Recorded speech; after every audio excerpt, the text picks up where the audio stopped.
you going to dress up as this year for Halloween?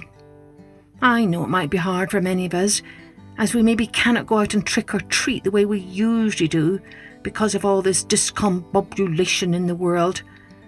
Remember that word discombobulate that I shared with you some time ago, and it just means that we're feeling a little bit out of sorts, a bit confused and perplexed, as so many of us have been for the past few months.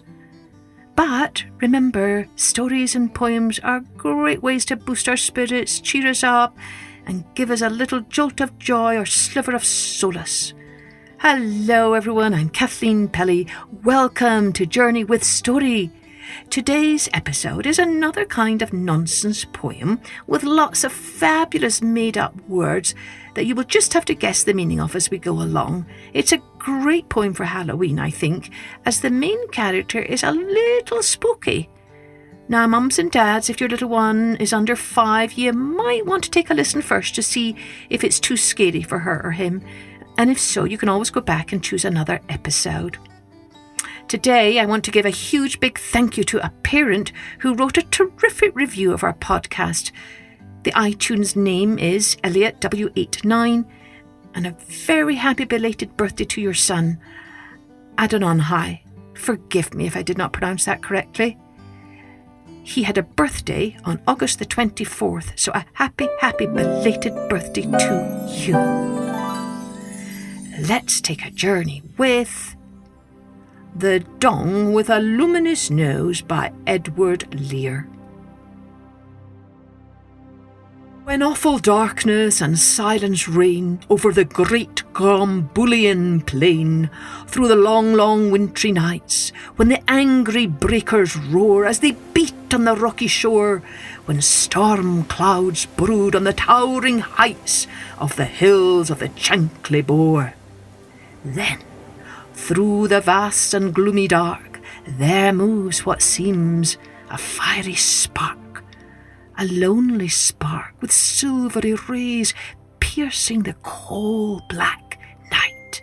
A meteor strange and bright, hither and thither the vision strays, a single lurid light.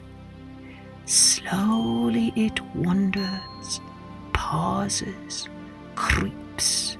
Anon it sparkles, flashes and leaps, and ever as onward it gleaming goes, a light on the bong tree stems it throws, and those who watch at that midnight hour, from hall or terrace or lofty tower, cry as the wild light passes along, "The dong, the dong, the wandering dong through the forest goes, the dong, the dong, the dong with a luminous nose." Long years ago, the dong was happy and gay till he fell in love with a Jumbly girl who came to those shores one day. For the Jumblies came in a sieve, they did, landing at eve near the Zemery Fid, where the oblong oysters grow, and the rocks are smooth and grey, and all the woods and the valleys rang with the chorus they daily and nightly sang. Far and few are the lands where the Jumblies live. Their heads are green and their hands are blue, and they went to sea in a sieve.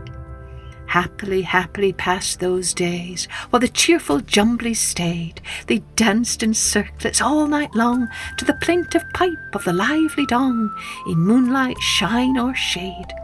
For day and night he was always there, by the side of the Jumbly girl so fair, with her sky-blue hands and her sea-green hair.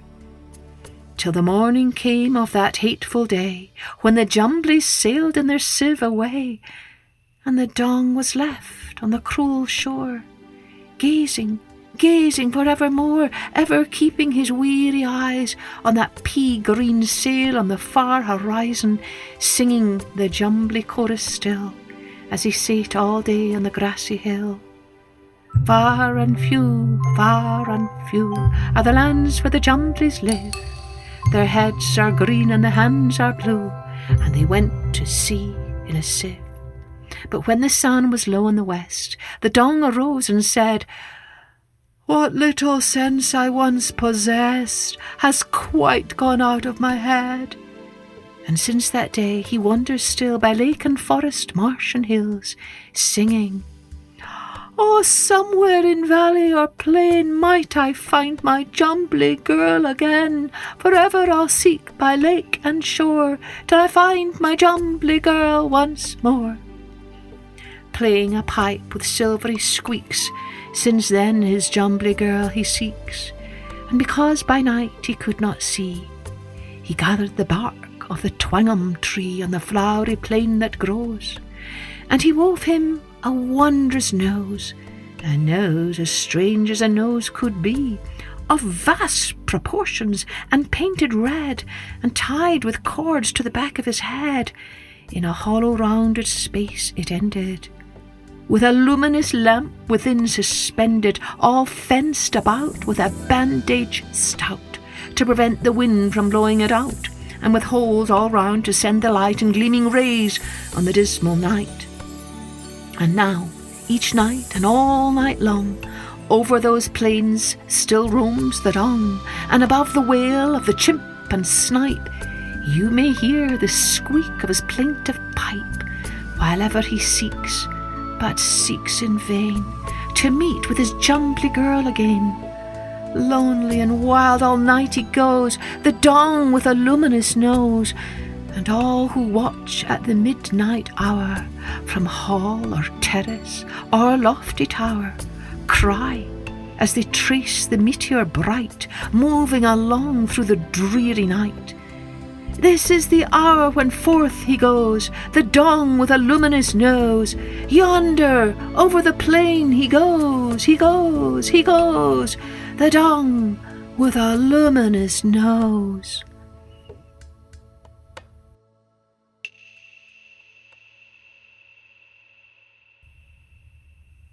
So, can you tell me what the word luminous means now? Yes, of course, it means something that lights up. Did you recognize some of the other little creatures in this poem that you've met in one of our earlier episodes? Yes, I bet some of you did. It's the Jumblies. And if you don't remember that episode, you can always go back and listen to it now. Didn't you love all those made-up words like Grombullion and Chanclibore and Twangum Tree and the Bong Tree? And you've just got to love the Jumbly girl. This would be a terrific poem to memorise for Halloween, and then you can recite it to your friends or to your family, even if you just memorise one or two of the verses. It's so good for your memory to do that, and it's very good for your heart and soul as well, and that helps us all as we go through these discombobulating times to remember, as one of my favourite poets says, all will be well, and all manner of things shall be well. Happy Halloween. Don't forget, send me your drawings and connect with us on Instagram at Journey with Story. Cheerio then. Join me next time for Journey with Story.